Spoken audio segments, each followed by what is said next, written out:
quando vocês quiserem.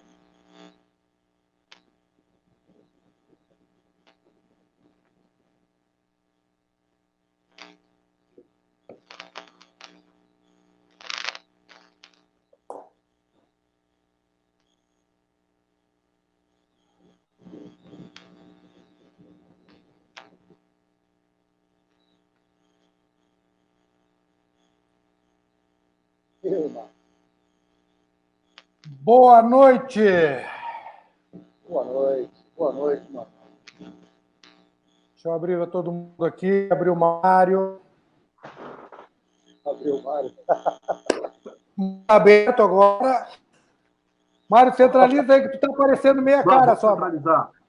Deixa eu me centralizar aqui também, que eu estava... Pronto. Acho que agora eu estou centralizado, né?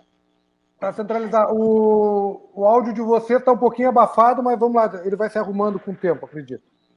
Tá. Pessoal, uma boa noite aí para todo mundo. Agradecer a todo mundo aí que ajudou durante o dia de hoje e de ontem a compartilhar essa live para ver se a gente consegue chegar aos números bons, né? Porque eu fiquei indignado depois daquele torneio, do torneio de chutes, que a gente chegou somente a 600 seguidores. Vergonhoso. Eu vou até dar uma tremida no Robson, parece até a torcida do Botafogo. Não. Eu fiquei indignado. Eu falei que o próximo torneio só vai sair se tiver 1.000 seguidores. Mas você sabe que tem uma lógica isso, né? Quem é que vai disputar chute com rodalho? O cara dorme em cima da mesa do botão. Então, a gente já sabe que ele já pode pegar a régua e sair pelo mundo. Né? Então, ninguém vai querer disputar, ninguém vai querer assistir, sabendo que ele já vai ganhar. Tira o rodalho, aí já fica mais animado o campeonato. Eu combinei com ele. Eu falei para ele que ele ganhou a hospedagem aqui na pousada. Eu falei que estava em letrinhas pequenas, 1 ano sem participar dos próximos torneios. Não, Robson, até eu comentei num grupo assim, ó, que se for o caso, a gente vai ter que fazer qualquer magrinha, qualquer guriazinha magrinha, mostra a metade da bunda, já tem mais seguidores que nós. Mas vamos lá. Pessoal, então uma boa noite aí, vamos continuar nesse ritmo de aí, vamos dar bastante risada, vamos falar sério. O Mafra vai entregar gente aí. O Mário também tem umas histórias. Mário, convidei o Mário para me ajudar a interrogar, claro. Não é entrevista, a ajudar a interrogar o Mafra, mas só que ele está pensando que ele não vai entrar no baile também. Mas vamos lá. Pode. Mário, boa noite. Robson, boa noite. Mário, pode se apresentar aí para o pessoal e depois o Robson. Fique à vontade. Bom, primeiro agradecer o convite aí, Degani, convite para participar aí da live. Mário, Caxias do Sul, jogo pela Associação de Futebol de Mesa de Caxias, para quem não me conhece. Jogo desde 2005 e sempre joguei com o Barcelona. Sempre foi meu time do futebol de mesa, por ser fã do Ronaldinho Gaúcho, bem naquela época que eu comecei a jogar, ele estava no auge lá, e acabei fazendo o Barcelona, jogo com o Barcelona até hoje e é o mesmo time, esse time que eu fiz no início. Mas meu time do coração é Grêmio, né? Mas eu não tenho aquela... Tenho um pouco de receio, um pouco de medo de jogar com o Grêmio. Mas é isso aí. Esse é o Mário. Esse é o Mário. Vai, Robson, é contigo, ninguém te conhece.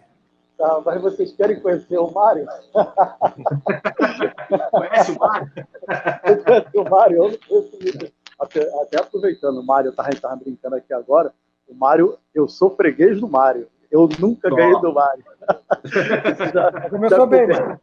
Já começa em alta, né? Mas tem os outros amigos aí que também todo mundo tem seu freguês, é freguês de alguns, isso é normal, né? Meu nome é Robson Marcos, né? Sou presidente hoje da Confederação Brasileira, estou até aproveitando aqui para fazer a divulgação aqui da Confederação Brasileira, claro que a gente tem que prezar por isso, né? Sou atleta hoje do Botafogo, que é meu time de coração.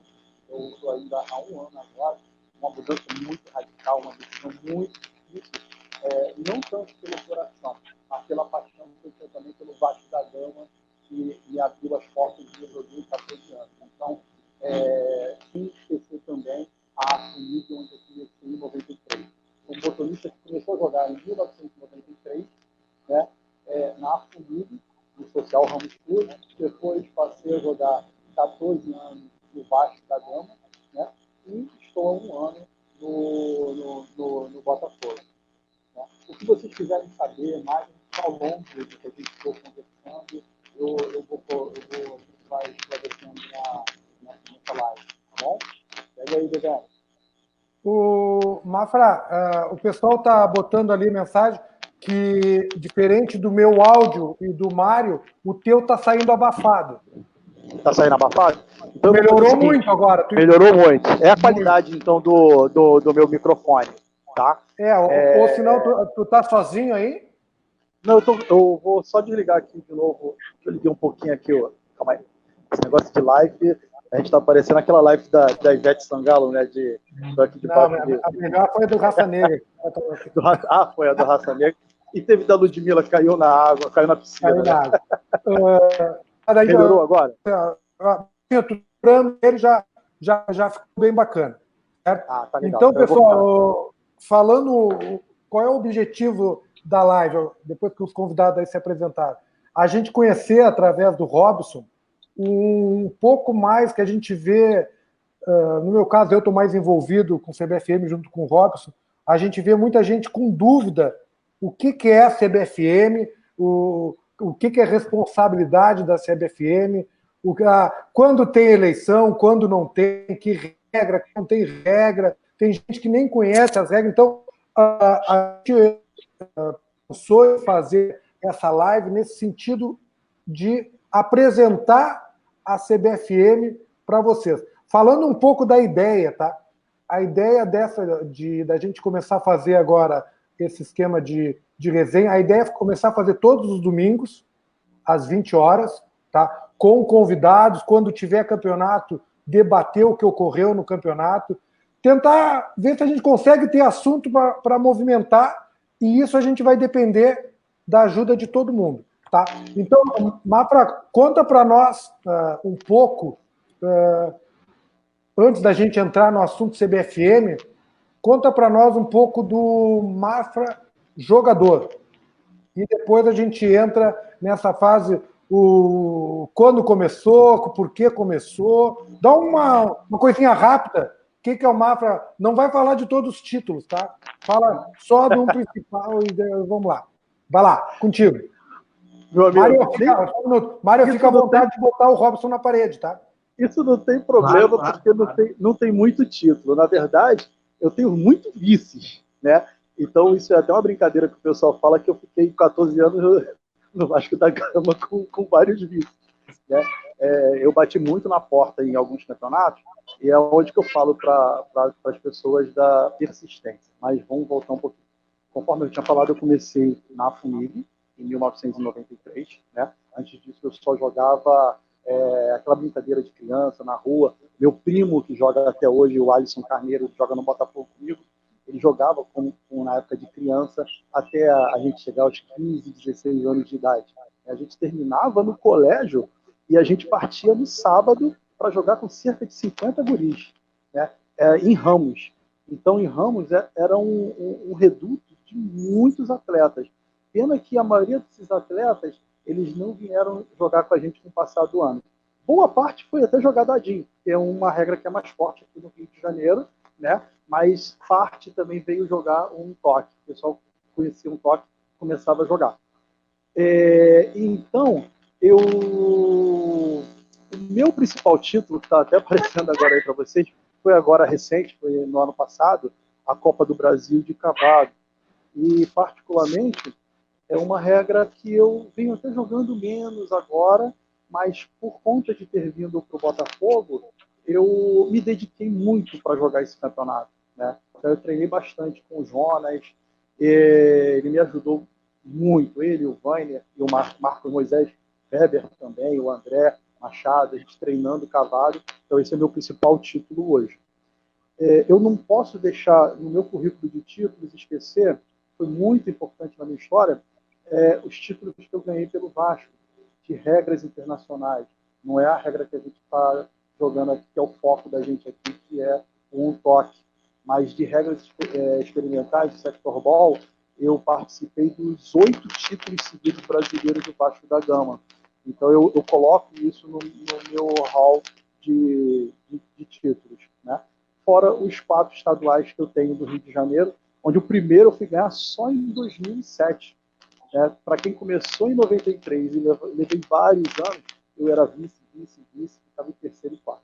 Consegui meu primeiro título somente em 2007. Aí foi 2007, 2008 eu fiz o bicampeonato, depois 2015 e 2016. E agora o Alênio não deixa mais eu ganhar, aí então eu estou desde 2016 a 2020, quando eu achei, opa, vou conseguir jogar e ganhar do Alênio, aí vem o Covid.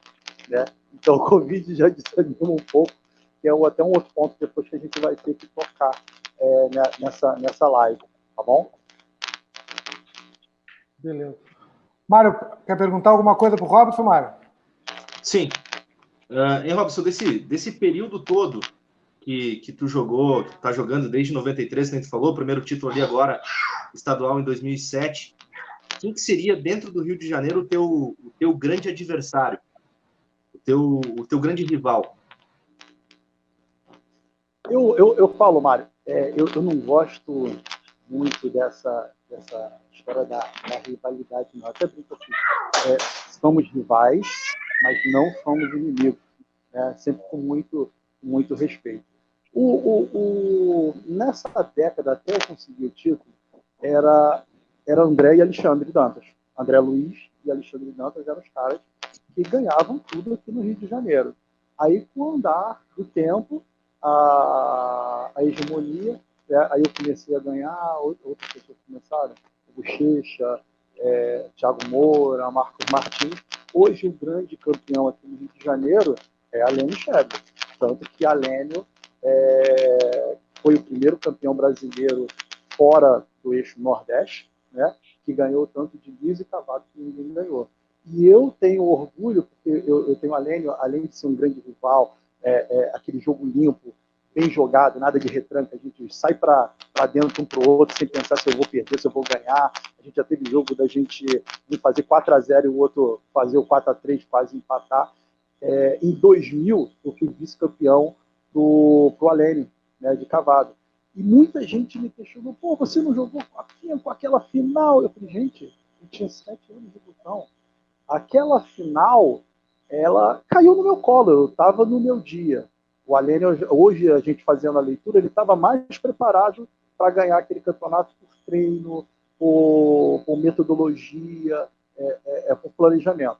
Eu era mais mão, eu chutava muito naquela época, mas conforme a gente vai ficando mais velho, a gente vai enxergando menos, a gente vai deixando de chutar. Então, a bola que sobrava eu fazia. Então, foi até bom essa pergunta para a gente contextualizar essa amizade, na verdade, com rivalidade que eu tenho com a Alênio, que é bom, porque a gente está com um cara de ponta e te leva para cima. E o Rio de Janeiro tem uma particularidade, muitas pessoas acham que aqui existem vários jogadores que são de níveis muito bons, né? Só que por que tem esse grande hiato em relação ao nível nacional de ganhar também o que eu entendo? É que poucas pessoas viajam.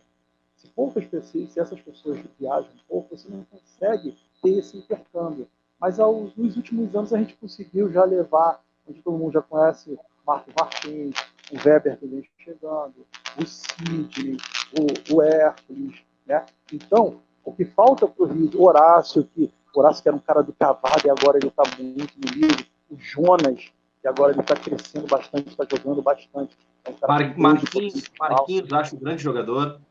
Grande jogador. Vai ter, porque, na verdade, a nível nacional, tem muita gente boa. Você chega a Bahia, ela já bota 20 pessoas que você sabe que tem capacidade de ganhar. Né? Quando você chega Rio Grande do Sul, eu falei que assim, cara, Rio Grande do Sul, eu não sei como ainda não ganhou um brasileiro de liso. Mas tem várias pessoas, você, Mário, eu falo assim, sem brincadeira, os dois caras que eu falei assim, ó, eu acho que vai ser o primeiro gaúcho que tem potencial para ganhar tudo, tem muito cara bom. Tem o Felipe, tem o Vinhas, tem o Mário, tem o Daniel, tem o Alex, que voltando tem capacidade de ganhar. Mas eu aponto o Rosales, por exemplo. O Rosales, eu acho ele um jogador de uma técnica, de uma precisão fenomenal. Eu nem coloco eles como grandes rivais, eu coloco um pouco abaixo deles. Né? O Robson, até a gente entende tu dizer que maior rival, Alene, essas coisas todas, mas eu acho que daí tu tem que conseguir os 2 títulos que o Alene tem, né? Só isso. Ó, gostaria muito, mas eu já vou fazer o contrário. Ele agora que tem que conseguir o título que eu tenho. Ele tem a Copa do Brasil do Cavalo. Robson, aproveitando esse gancho, eu andei dando uma estudada ali, eu vi que lá no início o Rio de Janeiro tem até um cara que voltou a jogar agora, Júlio Nogueira, que ganhou 3 brasileiros. E tem Arnaldo Espiro, que ganhou 2. E a gente tem aí o Alênio, que ganhou 2 também, sendo um de liso, um de cavado. Seriam esses 3 os maiores jogadores do Rio de Janeiro? Talvez tu possa se incluir também. Não, eu sou um cara muito sincero. O que acontece? O que aparece, quando eu apareço no cenário, é mais pela regularidade de presença das competições e mais a regularidade nas presenças em pódios. Porque o Rio de Janeiro, depois de Júlio Nogueira e Arnaldo, a gente ficou muito tempo fora do pódio. Então, quando o Alênio foi campeão em 2000, depois eu vim mantendo esses pódios em Centro-Sul, que a gente já não estava pegando, então 2005, 2006, aí o Alênio vai e ganha em 2010. Com certeza, são os 3 maiores a nível nacional. Eu coloco aqui, assim, de importância, de mais dificuldade, o título foi muito difícil. Mas eu vejo também o título do Júlio, ele ganhar, praticamente só ele de carioca, no interior do Rio Grande do Sul, eu acho que assim, cara, baita título, não tem ninguém como contestar, e eu tenho satisfação de ver Júlio e Alene jogando agora comigo, né? Júlio tá voltando o nível, subindo, porque ele andou parado há muito tempo, ele é muito competitivo. E no liso, né? E no liso. E no liso, ele tá jogando liso, porque os títulos dele são de cavado. Né?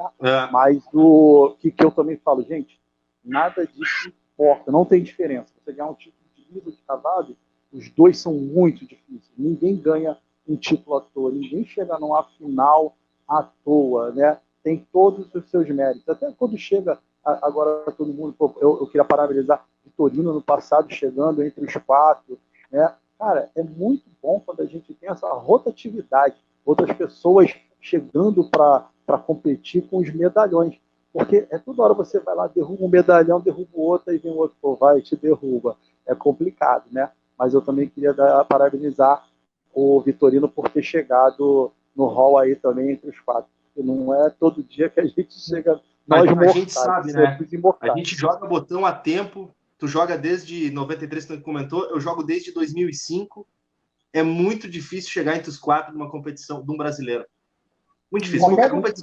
Qualquer competição nacional, mas um brasileiro, que, digamos, é a nossa Copa do Mundo, é muito difícil. Então, tem que ser até entre os 8, né? Eu abro um pouco mais esse leque, porque muita gente chega naquela coisa assim. E eu te digo assim, ó, como foi no teu caso, mano, eu acho que a partir do momento que o cara chega numa semifinal, o peso nos ombros atrapalha muito mais, né, o multicampeão do que o de campeão, porque para ti, por exemplo, quando chegou entre os 4, foi o caso do Vitorino, foi o caso do Garima, aí em Caxias, Garima. É uma novidade que dificilmente o cara está preparado. Tu vai para um campeonato brasileiro esperando chegar, mas quando chega, tu demora um pouquinho para cair a ficha. Eu vejo, a minha opinião, o Mário pode até falar se eu estou errado ou não, mas eu vejo que o psicológico pesa bastante. Eu vou te dizer assim, eu cheguei uma vez entre os 4 e cheguei acho que 3 ou 4 vezes entre os 8. Então bati na trave ali várias vezes para chegar entre os 4 de novo. E a vez que eu cheguei entre os 4, com certeza, peguei um monstro, que é o Franklin, que é um cara que para mim, naquele período, ele era o cara que melhor praticava o futebol de mesa mesmo. O Painho chuta muito. O Painho chuta muito, é um monstro, um cara que eu adoro ele. E foi um grande jogo, a gente fez um jogão de semifinal, a vantagem era minha, ele me ganhou de 3-2. Mas claro que ele já estava preparado, ele já era campeão brasileiro também nessa época. Ele estava buscando o bicampeonato, então tem essa diferença, não adianta. Não, e o que eu falo, eu não canso de repetir, é aquela coisa, o que diferencia muito o pessoal, a gente pode ver que tem pouca diferença dos que chegam, é que o pessoal passa o ano competindo num nível alto. O psicológico não é mais testado como um cara que chega, que nem foi o caso do Vitorino, chegou agora ali e fez aquela pergunta, o que eu estou fazendo aqui? Até, não, e é pouco tempo para te botar, cair a ficha e tu te preparar, porque tu já sai e já entra se for de um dia para o outro, a ficha cairia melhor, mas em seguida é complicado. Mérito para todo mundo. Claro, eu sempre falo para todo mundo, assim, gente, chegar o jogo, é claro, é treino, né? É o dia, porque o cara tem hora que você tá com sorte, que vai, o que acontece, a bola bate no goleiro, volta, você fala assim, opa, tô no meu dia, né? Quem nunca tomou um gol de bate e volta também? E eu digo que 50% é o psicológico, emocional, sim. Né? Então, se o cara tiver tranquilo, essa final agora que eu fiz de 2019, o Marcos Moisés falou assim, pô, é o Robson que eu não conhecia, que não comemorei gol, eu tava tanto assim, vou focar, relaxar. Depois que o pessoal falou assim, caramba, mais uma final, eu achei que você podia ser vice, eu falei, cara, eu nem lembrava disso. Então, foco. Né? Isso ajuda bastante, mas não é toda hora que você consegue. O Weber tem umas técnicas aí que ele tenta me ajudar, de teoria emocional, que ele segura o dedo, faz isso, faz aquilo, resolve porra nenhuma isso, não consigo essa porra, cara. Não dá, né? Eu também não entendo isso. Não. Robson, agora vamos falar naquilo que tu é bom, tá? Que agora é ser cartola. Vamos falar. Agora vamos entrar no assunto CBFM. Por que CBFM? Por que essa coisa? O que te fez entrar? Eu me faço essa pergunta e eu consigo responder. Me pegaram de surpresa. Se tivesse me dado 2, 3 dias para pensar, eu não teria feito. Não me deram tempo para pensar. Então, por que CBFM? Por que entrar nessa parte de cartolagem, de organização? O que te empolgou? O que te motivou a entrar? Porque eu acho que tu primeiro entrou como diretor, né? E depois como presidente, eu estou enganado. Vai, então, contigo. Vamos lá, vamos comigo. Fica aí vocês aí. Então, eu entrei na Confederação Brasileira, se eu não me engano, foi em 2005. Né? E, na verdade, ela não foi nada planejada, não era nada almejada. E quando eu entrei na Confederação Brasileira, eu entrei como vice-presidente interino de um toque. Por quê? Porque foi o ano que a gente teve a fatalidade com o João Moura, que Deus o tem, um grande amigo, para mim, o maior dirigente que eu já conheci, que acompanhei, né? Inclusive João Moura, ele um baiano das antigas, né? Um dos fundadores, um dos primeiros campeões brasileiros, ele já enxergava o futebol de mesa lá na frente, ele não enxergava o futebol de mesa só na modalidade de um toque, ele já conseguia dar essa direção, tanto que João Moura, ele teve aqui no Rio em 2002, quando a gente fez o primeiro sul-americano, foi de Dadinho, né? Até quem conquistou foi Marcelo Coutinho. Depois, em 2003, João Moura bancou com a gente aqui de fazer o primeiro campeonato mundial aqui na Barra, onde Lian Carlos foi campeão mundial. Né? Quando você fala assim, a Confederação Brasileira, as pessoas pensam... O pessoal do nosso métier aqui no toque sempre enxerga um toque. Mas Jomar, naquela época, ele já enxergava a multiplicaridade, a necessidade de estarmos todos juntos somos fortes. Então, isso foi uma coisa que eu peguei com o Jomar, ele despertou, aí na época eu junto com o Marcelo, a gente, vamos tocar essa ideia de trazer todo mundo junto, porque a gente dando mais volume, a gente vai aparecer mais na mídia. Né? Lá, naquela época, não tinha muito ainda conceito de clubes grandes, já existiam alguns clubes no Rio de Janeiro, a Portuguesa, em São Paulo, Palmeiras, o Santa Cruz também já existia. Tá? Então, é isso que eu sempre trouxe para a Confederação Brasileira. ela tem responsabilidade de dar a unificação, né, o empoderamento a todas as regras, a todas as federações. Porque quando a gente pensa só numa única modalidade, numa única regra, a gente só enxerga as 5, 6 federações que a gente tem naquela regra, né? Quando eu, Robson, penso como presidente, tá, e todos os outros presidentes, depois na era Jomar, Luiz Mendonça, Pará, todo mundo veio com esse conceito dessa unificação, dessa importância. Porque a gente antes tinha muito embarreiramento, tem gente que acha até hoje, não pode ter dadinho no Rio Grande do Sul, não pode ter um toque em São Paulo, não pode ter 12 toques em Minas, não pode ter 3 toques em Espírito Santo. Não existe isso. No momento que a gente pensa de maneira consolidada, respeitando todas as modalidades com sua importância, né? O carinho, eu não posso nunca dizer que todo mundo sabe que a minha prioridade, a minha preferência é disco liso, é um toque liso. A gente tem até outro ponto que depois a gente pode tocar, que a gente ratificou o nome, é o costume da gente chamar do disco, mas a regra é um toque que é jogado com disco. Então, essa necessidade, essa importância é que me fortalece que eu estou na direção correta e que a gente conseguiu convencer muitas pessoas essa necessidade da gente estar sempre junto, tá?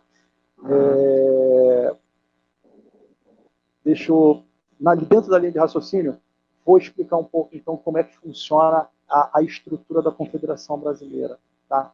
A Confederação Brasileira vem eu como presidente, onde eu tenho as minhas responsabilidades administrativas, tá? Administrativas e financeiras, em relação também a estatuto, a CNPJ, legalizações, então isso tudo está na minha responsabilidade. Hoje, as vice-presidências que a gente tem de regras, elas são independentes a sua forma também de gerir cada modalidade. Então, calendário, a gente hoje não tem um calendário unificado, onde a gente prioriza quem é que vai jogar em determinado período. Cada regra, ela fecha com as suas federações qual será o seu planejamento, o seu calendário de um ano. Ela gerencia as suas competições, ela recebe as inscrições.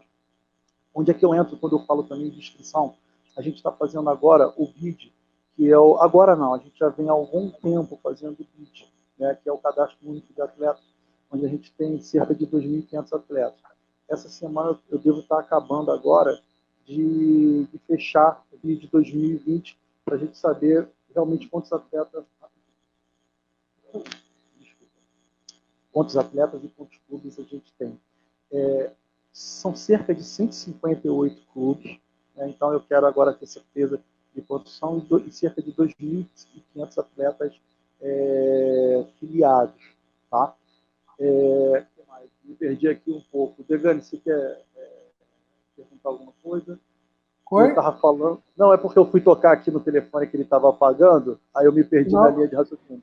Mas eu falei da estrutura. Isso, da estrutura, até não sei se o Mário quer ter alguma observação sobre essa parte de estrutura, queira falar alguma coisa. Até para completar, hoje, hein, Mário, só para completar, eu acho que muita gente não sabe, quando eu assumi a Confederação Brasileira, a primeira vez, só para pegar a linha do tempo, eu vou contextualizar o número também de federações que nós somos. Tá? Eu entrei em 2005, numa gestão temporária, né, junto com o André Luiz do Rio Grande do Sul e Carlson do Rio Grande do Norte, onde todo mundo, na hora que aconteceu aquilo com o Jomar, a gente resolveu que, gente, vamos fazer, porque antigamente ficava muito centrado a vice-presidência de Intoque na Bahia, né? Então, vamos dar uma dividida, vamos dividir, vamos dar uma renovada. Então, a gente conseguiu essa renovada e em 2005, em Natal, no final do ano, a gente ratificou a minha ida junto com o Carlson e André, dois grandes amigos, também Rafael Cosme, que eu não posso esquecer. São 3 caras assim que ajudaram muito, né, naquela uma época difícil, né, mas a gente conseguiu organizar. Aí, quando chega 2012, a gente consegue fazer o André assumir essa gestão de um toque. Aí eu vou para a Confederação Brasileira, onde eu estou nesses 8 anos. Quando eu peguei a Confederação Brasileira, a gente tinha eram 13 federações filiadas à Confederação Brasileira. Hoje, tá, esse ano acabaram de entrar mais 2, o Amazonas e o Pará. Então, a gente chegou a 19 federações. Ou seja, a gente conseguiu aumentar a nossa praça de esporte, né? O que dá mais alternativas da gente levar as nossas regras. Se quiser, hoje começou com o Dadinho lá no Pará, vai estar aberto para jogar um toque, vai estar aberto 3 toques, 12 toques, assim também no Amazonas. Então, eu acho que é importante da gente ressaltar essa estrutura que a gente veio crescendo ao longo dos anos, né? Você crescer de 13 para 16, aí você pergunta, Robson, foi você que fez algum projeto para esse crescimento? Não, não foi. Eu acho que já partiu de credibilidade e respeito das pessoas vindo na Confederação Brasileira, a sinergia, a aceitação que a gente tinha de por que não você não tem uma federação, você não tem um clube, a gente aumentar o número. Então, acho que foi esse respeito, essa responsabilidade que fizeram ao longo dos anos aumentarem o número de federações. Tá? Nada planejado também. Pega aí. Vai, Mário. Pode perguntar. Robson, eu vou seguir nessa linha também da parte estrutural, mas na parte física. Vamos dizer assim, o que tu acha, talvez, da Confederação Brasileira, da nossa regra especificamente, ter sede própria, com um local próprio, um estado, num estado, né? O que tu acha, o que tu pensa a respeito disso? Então, Mário, isso daí é uma se boa... tu acha viável, que Não, pode acontecer. Cara, na verdade, isso já foi um sonho meu. Né? Isso era uma das metas que eu tinha, eu queria fazer aqui no Rio de Janeiro. Só que a gente tem uma dependência muito governamental. Né? A gente tendo realmente uma sede, a gente tentou aqui no próprio Rio de Janeiro, na sala de esporte. Só que a sala de esporte do Rio de Janeiro virou um caos. Ela acabou, sabe aquela coisa de louco, que ninguém sabia quem organizava nem nada. Então a gente tem um problema muito sério, estrutural, dos esportes, dos ministérios, não, das secretarias de esporte estaduais, para a gente conseguir fazer um polo em determinado estado. Né? E também quando você fixa a sede, o que acontece? Você obriga, já pensou, o presidente ele mora no Pará, a sede é em Brasília, como é que a gente ia fazer? Adianta de quê? Não adianta. A gente tem que lembrar também que a gente é um esporte amador. A gente não tem esse recurso do Ministério. A verba que a gente tem totalmente voltada das inscrições de cada competição.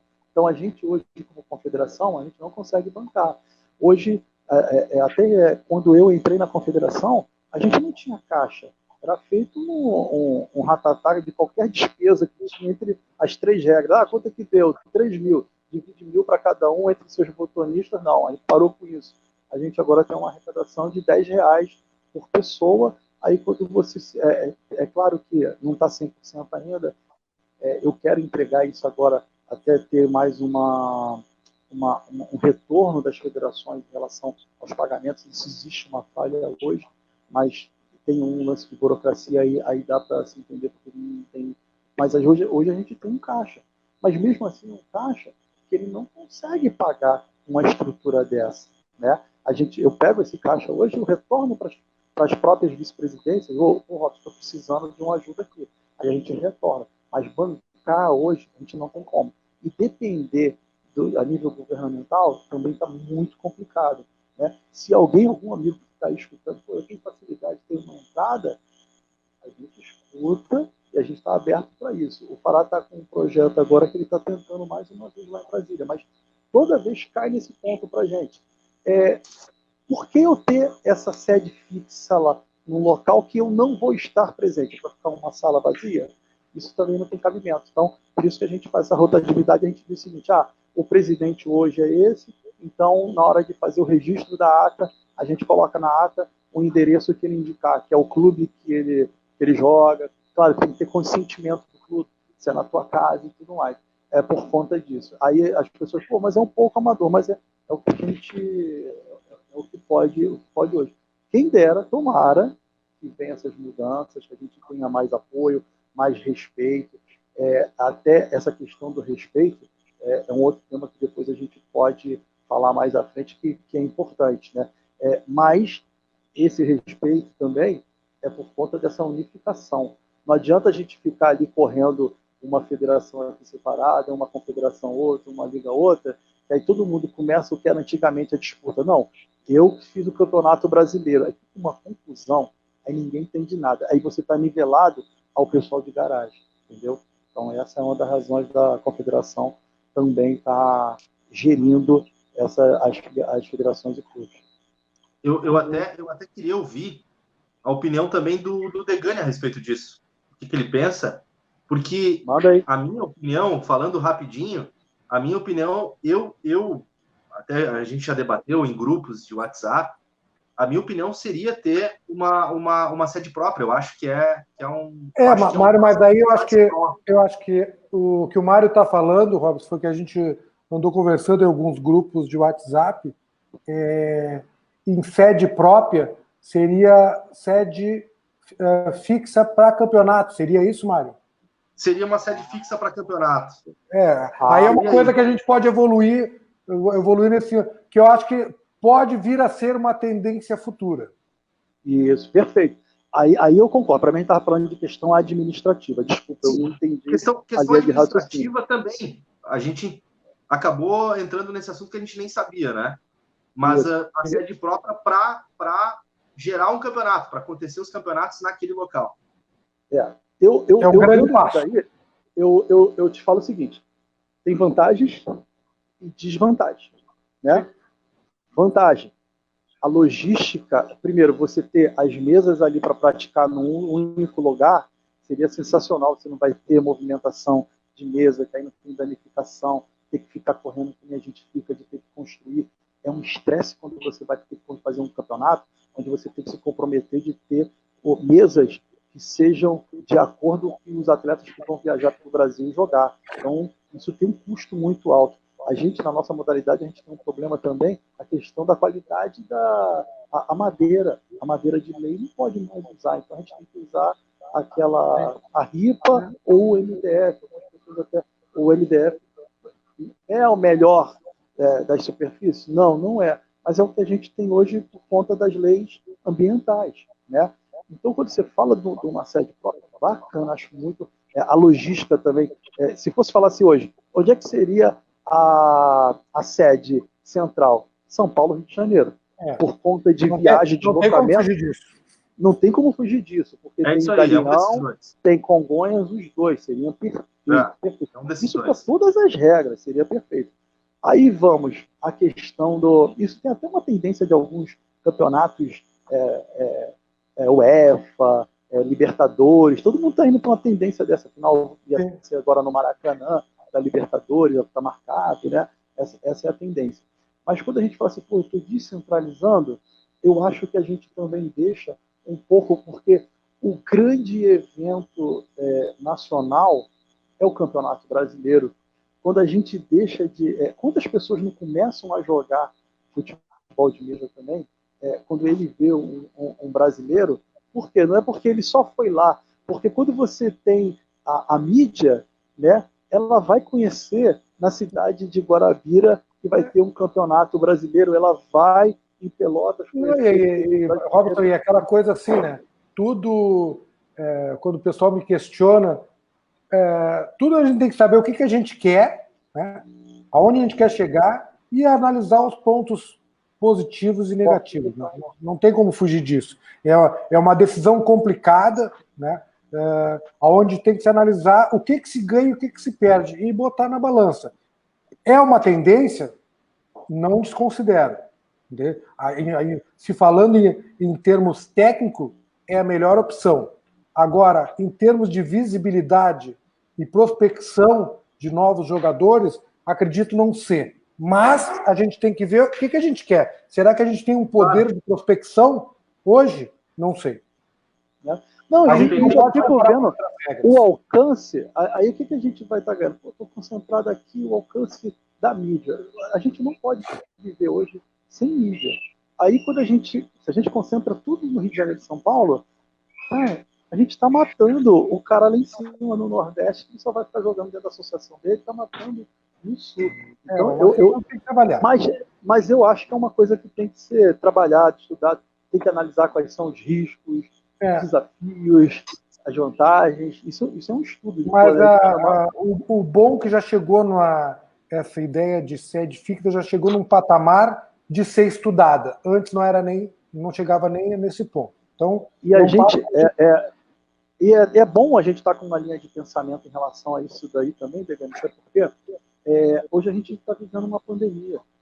Cada momento a gente pode viver vários problemas que a gente tem que estar com o plano B, o plano C, a gente pode executar. E outra coisa, Mafra, esse esquema, eu estava até conversando hoje com colegas meus, a pandemia tem um lado ruim, péssimo, mas vai ter mudanças de comportamento drásticas até o final do ano.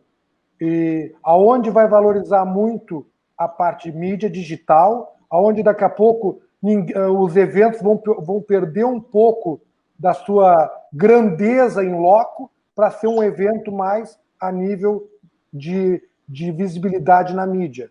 Então, a gente vai ter que esperar as coisas se acomodarem, que a gente espera que até o final do ano tenha essa acomodação, que eu tenho meus receios ainda. Também. Até da gente falar até o final do ano é muito curto. A gente nem consegue falar isso. E até aproveitando dessa capacidade de se reinventar, eu já vinha falando há algum tempo, isso já há uns 5, 6 anos com todo mundo, que a gente esqueceu agora, porque é a característica do brasileiro, né? A gente tem um problema, a gente esquece o outro problema lá atrás. A gente vem também de um grande problema de economia, né?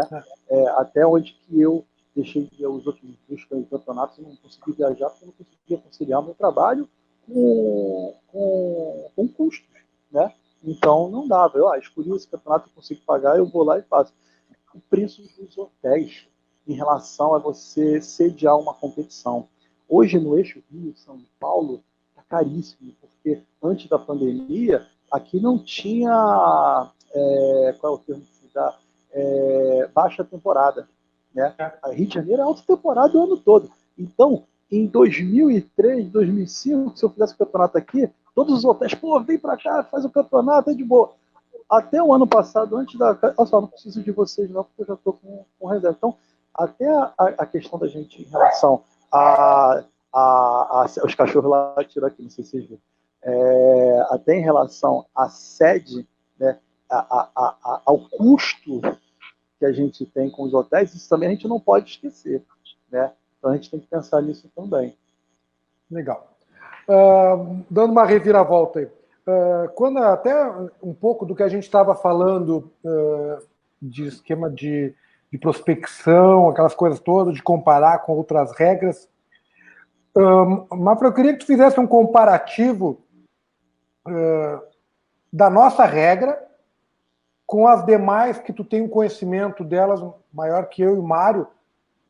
Quais são as vantagens e desvantagens que tu vê da nossa regra, um toque, em relação às demais regras que a gente está vendo um crescimento muito forte e se tu pudesse falar, esse crescimento é causado pela regra ou pelo investimento?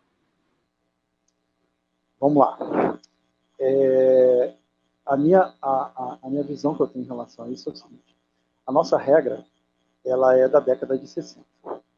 O grande empecilho da nossa regra tem algumas questões. As questões também de logística, coisa das regras, e a gente tem as questões de atração mesmo, da maneira de jogar.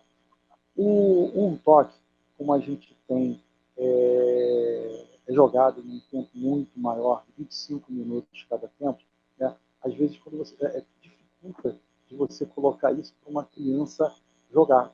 Então, todas as outras regras, exceto o ultra estoque, que também é uma modalidade que joga no tamanho da gente de mesa de 2,20 m por 1,60 m, né? Existe essa dificuldade em levar com as crianças do tamanho e o tempo de ser jogado. As crianças, normalmente, ela não tem paciência de ficar ali 50 minutos. Então, esse é a nossa dinâmica.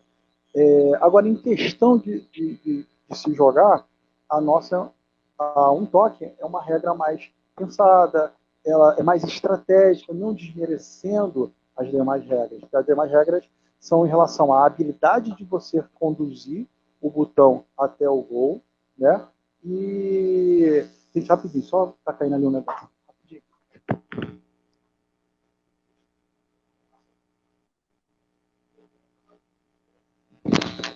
Desculpa, eu tava ali o cachorro derrubando um negócio agora, eu tive que pegar ele.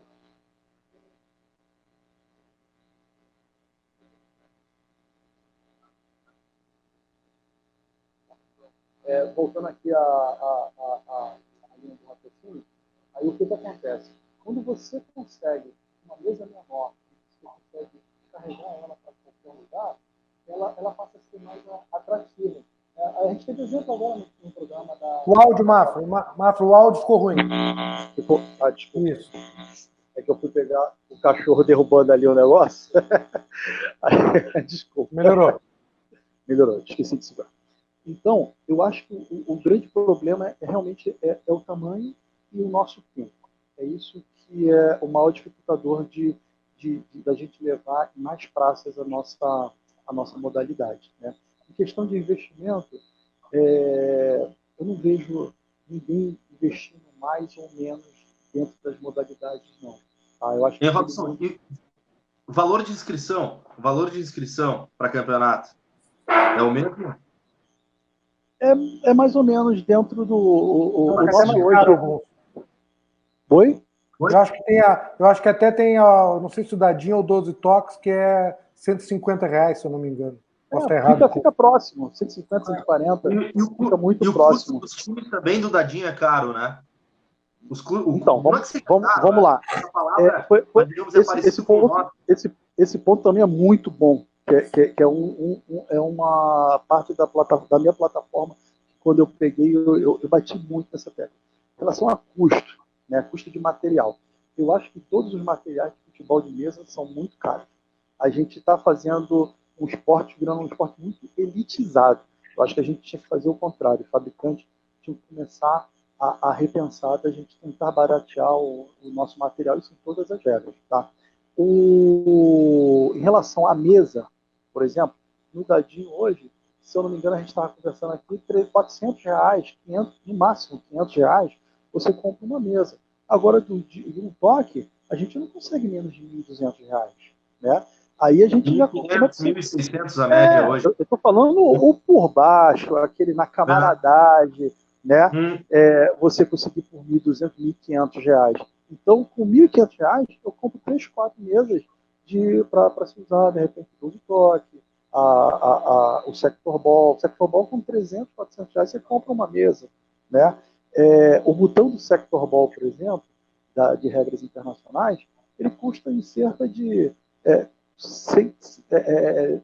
$30, $40, porque a gente, quando traz lá de fora. Claro, é um material muito inferior ao que é jogado nas regras aqui no Brasil, de dadinho, 1 toque, 12 toques, 3 toques. Tá? Mas o custo, eu acho que quem é fornecedor, quem é fabricante, a gente tem que ter uma repaginada, né? Não dá. Agora, os mais caros são os de dadinho. É um absurdo alguns botões que as pessoas vendem por R$600, R$700 um botão. Eu já vi isso aqui no Rio, surreal. Né? Comprar um time de R$800 nos dias de hoje, onde o salário mínimo está em torno de 1.000 e pouco, é surreal. Como é que você vai trazer uma criança, você vai renovar com uma criança no valor desse do botão? Eu já peguei muito pai que falou assim, cara, eu não tenho como. Aí a gente tinha que pegar e dar um botão nosso. Aí algumas crianças ficavam jogando, outras crianças iam embora e levavam o teu time. Aí tu perdeu aí 500, 600 reais. Então eu acho que um dos grandes problemas para todo mundo é o custo do material, mas num toque, esse contexto onde jogar a mesa, o botão, é muito alto. Né? Então isso é uma coisa muito nociva para a gente. Dando a minha opinião sobre esse assunto, o que eu vejo em relação da nossa regra com as principais, né, que tem em popularidade, que é o dadinho 12 toques. O pessoal fala, mas Degani, a gente tem que fazer um projeto para as crianças, olha, o dadinho está botando bastante gente. Eu vejo que o dadinho é uma regra, como o Robson falou, mais nova. O 12 toques é uma regra mais nova, onde ele foi direcionado para um jogo mais simples. Simples que eu digo, por exemplo, é 7 minutos. Não é um jogo tão cansativo chuta mais. E ter uma logística mais rápida. É aquela mesma coisa que foi levado, que é uma das coisas que o basquete tem, que é a vibração toda hora. Né? O 12 toques e o dadinho tem uma vibração no jogo de 7 minutos mais intensa no momento do gol, por exemplo. Tem mais gol, tem mais. Não estou entrando no detalhe se é mais atraente, se não é mais atraente, se é melhor de jogar. Eu estou dizendo para aquela criança que não sabe nada. O que eu acho principal? Eu acho o seguinte, Degani, nesse caso que você está comentando aí, para mim, é a porta de entrada. Essas duas regras. É difícil tu pegar uma criança e colocar ela na nossa regra. De primeira. Vocês tiveram um projeto lá em Caxias, né? A gente fez projetos aqui, a gente teve projeto antigo, que a gente conseguiu até o Pica-Pau nesse projeto. O Pica-Pau, ele entrou nesse projeto aí, joga até hoje, agora está jogando por Canela, inclusive, ainda é sócio nosso, mas está jogando por Canela, porque ele mora numa cidade ali próxima. E a gente fez um outro projeto com uma outra escola, particular até em Caxias, que a gente também tirou um garoto. Só que agora esse garoto já está com uns 20 anos, né? Mas a gente também conseguiu mais um garoto dessa escola aí. Mas só que é muito difícil começar na nossa Tu gasta muita energia. Para conseguir um pica-pau, por exemplo, a energia que se gasta é muito grande, aonde tu vê, por exemplo, são duas coisas. Aonde tu vê um dadinho, tu vai numa sede de um clube que joga mais dadinho, o Robson lá tem mesclado, tu vê que o número de pessoas mais jovem que eu estou dizendo, eu não estou falando nem 12 anos, 13 anos, estou falando um menino de 18 anos, por exemplo. Tu vê nessas regras essa outra realidade. Que o pessoal de vez em quando, Badegani, a CBFM tem algum projeto nesse sentido? Eu vejo assim, a CBFM não consegue ter um projeto, porque eu acho que esse problema tem que ser resolvido com microprojetos regionais, até municipais de clube, e a CBFM apoiar esses microprojetos, porque tentar abraçar num projeto amplo, onde cada região tem seus diferenciais, é muito complicado. É o caso que a gente tem. A gente tem hoje microprojetos em vários cantos, por exemplo. Temos um em Santa Vitória, né, que deve ser o quê, Mário? Me confirma. 800 quilômetros, 600 quilômetros de Porto Alegre? De Porto Alegre, 600. De Porto Alegre, e temos um lá em Pernambuco. Um lá em Pernambuco com o Ribeiro, temos um no Rio Grande do Norte com a Cara. Mas são microprojetos. Tentar fazer um projeto macro para tudo isso, eu acho que vai se gastar muita energia, e eu tenho meus receios se é esse o caminho que a gente tem que ir. É um problema. Então, Degani, eu também sempre falei isso, que isso daí só se resolve, essa é sempre a minha resposta mesmo. Isso só resolve, são com as pessoas que são abnegadas, que gostam da modalidade, que estão ali com esses projetos bem regionais, não tem como a gente alancavar de outra maneira. Uma outra tentativa que, até na época, que a gente fez? A gente, quando trouxe o Sector Ball, né, a gente até tentou uma época de colocar o seguinte, cara, Sector Ball tem uma mesa menor, a gente não podia jogar junto ali com um toque para atrair, para trazer para cá as crianças. Mas o que a gente percebeu? Cada um, quando o cara vai jogar dadinho, ele gosta de jogar dadinho, ele não gosta de jogar um toque. O cara que quer jogar um toque, ele não vai... A melhor regra é que ele joga. É a que ele joga, a melhor regra é a que ele joga. Então não existe, não tem como fazer isso. A única coisa que poderia era a gente, dentro das suas associações, tivessem mesas menores de um toque, né? Com menos botão, né? Mas é uma coisa bem lúdica, né? E as crianças que forem aparecer e colocar ali, mas a gente não sabe se vai ter resultado em relação a isso. Né? Essa questão tem várias...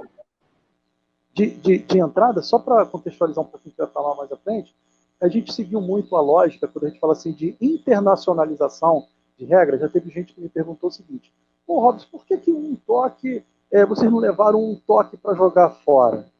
Eu falei assim, galera, como é que eu vou sugerir de levar uma mesa para a Europa de um toque e tudo mais? Aí o que a gente fez? A gente, na época lá, eu nem estava na confederação, o pessoal achou, gente, vamos tentar.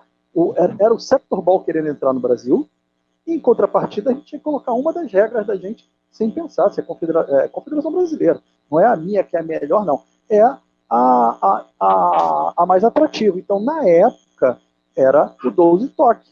Né? O dadinho, nem se falava ainda em dadinho dentro da Confederação Brasileira. Né? Era o 12 toque. Então, a gente fez esse intercâmbio, tanto que foram 2 anos até. A gente estava comentando outro dia, o Christian foi jogar, foi em 2007, um time de São Paulo, que a gente levou lá o Fará, que era o presidente na época, ele levou o pessoal para jogar na Hungria, e jogaram também em 2008, e em 2002 a gente fez o campeonato mundial aqui. Mas na minha percepção, a gente não tem... A gente sabe, tem algumas pessoas que jogam todas as modalidades, né? São poucos que são boas em várias modalidades. Né? Eu acho que no meu tempo de botão eu já vi o seguinte: você só consegue ser bom em no máximo 2 regras. Você não consegue ser bom em todas as regras. Você até joga todas as regras. Mas é difícil você manter um padrão, porque os chutes são diferentes, as bolas são diferentes. Então não tem como. Né? Então a gente não tem... eu acho, às vezes, gente, é perda de tempo de se achar que o cara ele vai migrar para lá e para cá.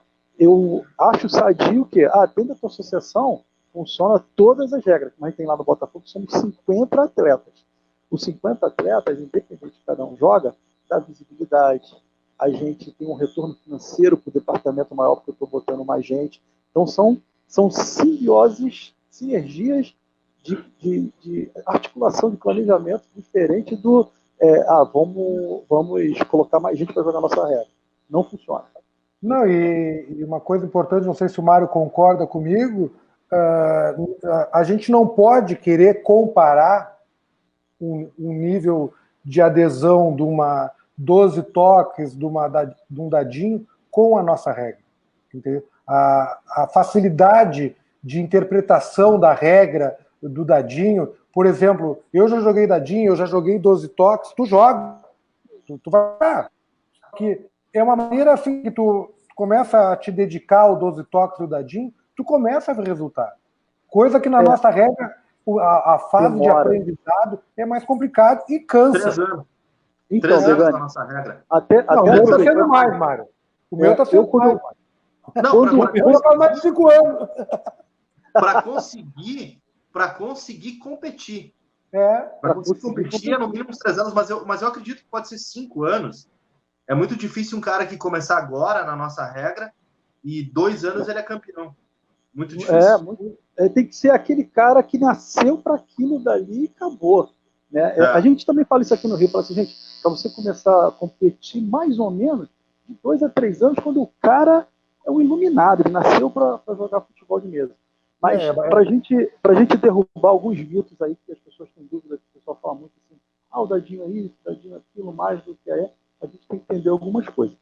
O dadinho, por exemplo, é uma modalidade que cresceu muito, né? Mas é uma modalidade diferente da um toque. A um toque, a gente tem uma durabilidade. O cara que começa a jogar um toque, ele fica pro resto da vida. O dadinho já tem uma rotatividade. O 12 toque já tem também essa característica, e o 3 toque vai até morrer, até parar. O Dadinho já é diferente, ele tem rotatividade. As pessoas não ficam muito tempo. Outro dado que é... Mas eu só não estou dizendo no geral, todo mundo não. Quando eu olho muito para números, como eu estou trabalhando com bid aqui, eu vejo muito isso acontecendo, até de transitar entre clubes. Hoje no Dadinho o pessoal muda muito mais de clube, não tem aquela fidelidade, não é tão grande como o botonista de 12 toques, 3 toques de 1 toque. A gente fica muito mais tempo no seu clube. Outro ponto importante quem mais tem atleta hoje no Brasil, no cadastro, ainda é o 1 toque. Aí vem a 12 toque, aí vem o Dadinho, aí vem a 3 toques. Tá? E as internacionais são... Eu achava que era 12 toques. Eu achava que era 12 toques. Não. Em número de pessoas filiadas, sim. Eu vou daqui a pouco, pro final da semana eu vou estar... Eu não gosto de... Eu só estou dizendo que a gente está aqui numa live, tá conversando, são algumas coisas que a gente tem que saber, porque fica... alguns mitos que são bons ser esclarecidos. Acho que tudo tem que ser transparente. Mas eu não vejo... Quando eu falo para as pessoas, gente, não importa se lá no Sector Ball só tem 30, 20 pessoas que jogam, a gente é futebol de mesa. Quando chega alguém para conhecer, eu jogo futebol de mesa. Não quer saber qual é a bolinha que você chuta, isso pouco importa. Tá? Mas hoje, o 1 toque é o que tem mais federação filiada. Aí, em questão de federação, o Dadinho já está tendo uma crescente ficando... Mas se eu não estou enganado, o Dadinho está em meio, já há algum tempo, num projeto de expansão, né? Feito pelo Ronald. Isso, como foi feito no Rio Grande do Sul. Eles entraram no Rio Grande do Sul de uma maneira... Na época, eu que indiquei eles para eles. Aí eu acho que tem até um clube. Na verdade, o primeiro clube que entrou no Rio Grande do Sul, eu acho que é GNU Nacional. Alguma coisa. É o Nacional, é GNU. Grêmio Náutico União. Grêmio Náutico União, isso aí, Grêmio Náutico União. Foi com 12 toques. A gente conseguiu fazer essa parceria e entrar o 12 toques no Rio Grande do Sul, né?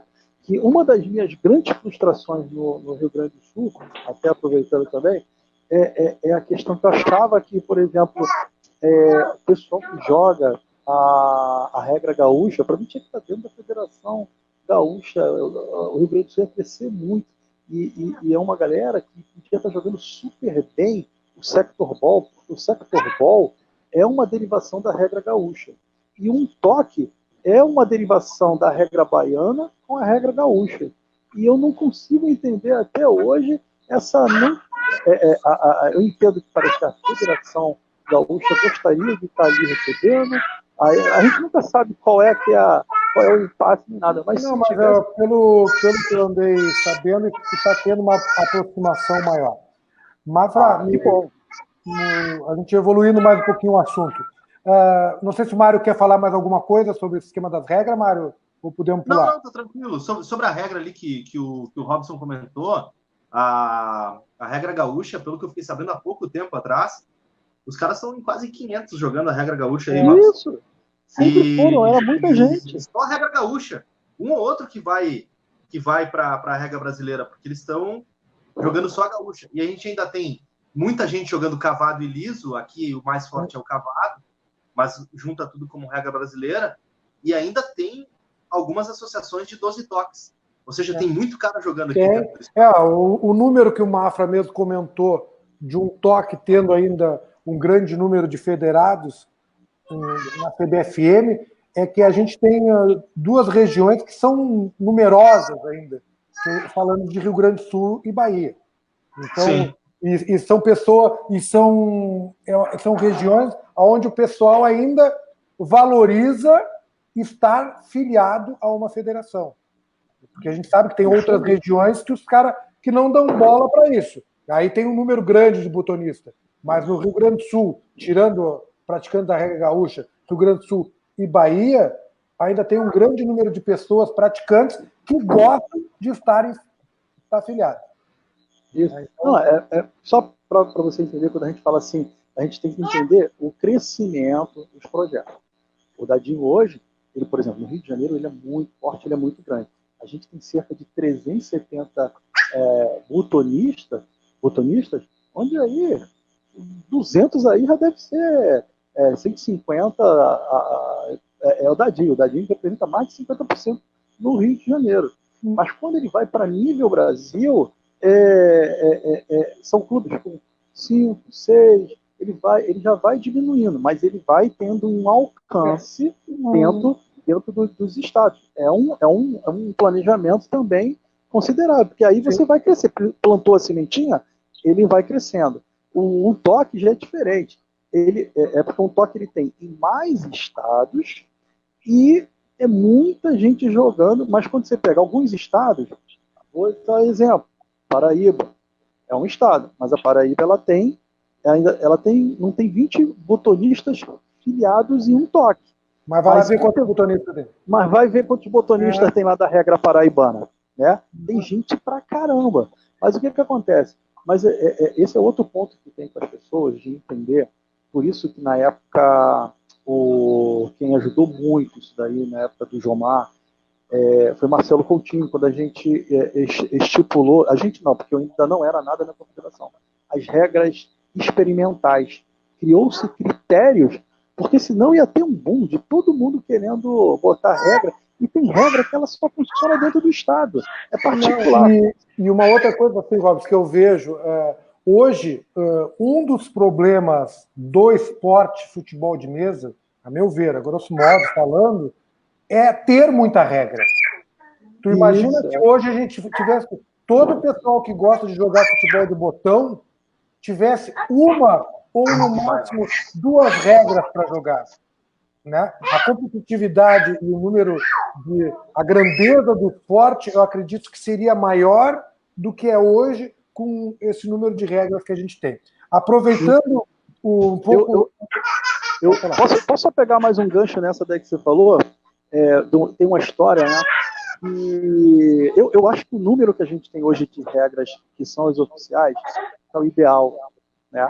Hoje não cria tanta confusão, hoje todo mundo entende. E quais são as regras regionais? Eu acho que isso está muito claro. Sim. Né? Mas um dos presidentes, o José Luiz Mendonça, ele uma vez conversando comigo, ele teve uma reunião com o Carlos Nussmann, quando ele acho que ele era ministro de esporte. O Nussmann chegou e falou assim: vocês já pensaram em ser um esporte olímpico? Aí o Zé na época, sim, eu quero. Eu já achava que era doideira, porque o olímpico é outro patamar, você tem que estar incluído em outros países, ter um número... Tá. Mas o Nussmann chegou e falou assim: o interessante era que vocês tivessem uma única regra. Só que uma única regra é a maior utopia. Qual? Cada um vai ter a sua regra. Imagina tu chegar em Porto Alegre, Mário, chegar em Porto Alegre e dizer assim, ó, o ideal em Porto Alegre é ter um time de futebol só. Não tem como, né? Não tem como. Não tem. Isso é utopia. Utopia realmente. Isso aí é utopia. Robson, somos amadores. Para a gente encerrar essa parte de que estamos comentando com as outras regras, só um ponto que eu acho legal a gente falar. Vocês acham, já conversamos, o Mário, a gente já conversou sobre isso no outro grupo, vocês acham que associar, que acontece muito no Dadinho e no 12 Toques, tu associar o nosso esporte hoje a grandes marcas, como, quando eu falo grandes marcas, eu estou dizendo um time de futebol. Isso ajuda ou ajudou o Dadinho e o 12 Toques a ter essa expansão que teve nesses últimos anos? Por favor, a opinião de vocês. Aqui tu tem aí em Santa Catarina, né? Santa Catarina tem o Avaí que está apoiando, acho que tem outro clube também, né? Tem o Avaí, o Marcílio Dias. Aqui no Rio Grande do Sul, eu estou tentando me lembrar se tem algum clube que o pessoal tem alguma associação. Já teve no Grêmio, já teve no Inter, hoje não tem mais. O Robson joga no Botafogo. Eu acho que é um caminho. O Robson vai saber até te interrompendo, Mário. Duas regiões, como eu falei agora, ele tem 2 regiões que tem um grande número de botonistas, né? Rio Grande do Sul e Bahia. Foi onde começou. Né? Isso é cultural, né, Daniel? E outra coisa, são locais onde a gente tem associações históricas. Isso aí. A gente tem associações com 30, 40, 50 anos, como o caso em Caxias. Então, ter essa mudança cultural, eu acho um obstáculo muito... 65 anos, Caxias. Então, mas eu vejo com ótimos olhos para o crescimento, eu não vou dizer nem do esporte, porque o esporte já está acontecendo com o Dadinho, mas para o crescimento de visibilidade da nossa regra, a gente associar a nossa regra a uma grande marca, não estou dizendo nem dar um clube, dar uma sala que nem o Botafogo tem, ou dar dinheiro, simplesmente associar a marca abriria novas portas. A minha opinião. Acredito que sim, com certeza. Então, eu também sou muito a favor disso, porque eu particularmente, eu já era favorável antes de estar em clube, né? Não é tomando partido nem nada, tanto que eu joguei 14 anos no Vasco e agora estou 1 ano no Botafogo. A marca é super importante, porque hoje a gente tem que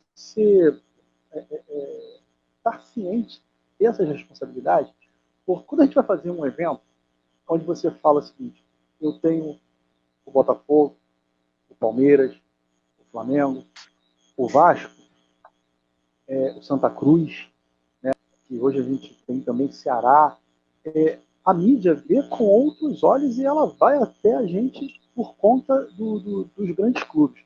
Eu vou até um pouquinho mais além, eu acho que não só os grandes clubes, eu acho que qualquer clube, a gente até tendo uma própria associação nossa, centenária não, 65 anos, sexagenária, elas podem fazer parcerias. Quando você tem uma parceria com o clube, você vai estar usando até o lado social daquele clube para você conseguir trabalhar. E a gente não pode esquecer, eu sempre falo para todo mundo o seguinte: quem é o nosso maior concorrente com o futebol de mesa? Estava até conversando isso com o Mário. São os jogos eletrônicos. Aonde é que os jogos eletrônicos estão fazendo parceria? Fazendo campeonato brasileiro, está no Flamengo, está no Santos, está no Palmeiras. Por que a gente vai nadar ao contrário? Né? Foi baseado nisso que lá em 2009, quando a gente conversou, quando a gente estava fazendo até que a gente representava um toque, jogando com a camisa do nosso estado, né? A gente começou, foi até uma ideia também dos dois Marcelo Lage, Marcelo Coutinho e Robson. Isso é um absurdo, vocês não podem, porque vocês ficam o ano todo jogando dentro do clube, você tem que dar visibilidade, se for aparecer num jornal, alguma coisa, pro clube. Quando eu boto a marca da federação, o clube não apareceu, não valeu de nada. Por que o clube vai investir na gente, vai dar uma sala para a gente, sem custo para a gente jogar, né? Então a gente colocou na época lá, claro que foi de maneira democrática, cada federação quer dizer que ia resolver com seus próprios clubes se o campeonato nacional ia jogar com a camisa do seu respectivo clube ou do seu estado. Acho que muita gente gostou. Fica aquela, ficou poluição visual. Não, galera, olha só. Mas as pessoas vão lá para ver. Hoje, quando eu comecei a jogar botão, eu não sabia que tinha a Baiana, que tinha a Acra, que tinham as associações. Então você começa a enxergar, quando você valoriza o clube num campeonato nacional, você começa a enxergar aqueles 158 locais que movimentam o esporte. E isso a gente copiou na época, a gente copiou do Touse Toque, que ele já fazia isso, ele já tinha essa visibilidade. Então tem muita coisa, quando eu falo que a gente teve troca de experiências, né? A gente herdou essa ideia que eu trouxe do Marcelo Lage e Marcelo Coutinho, de trazer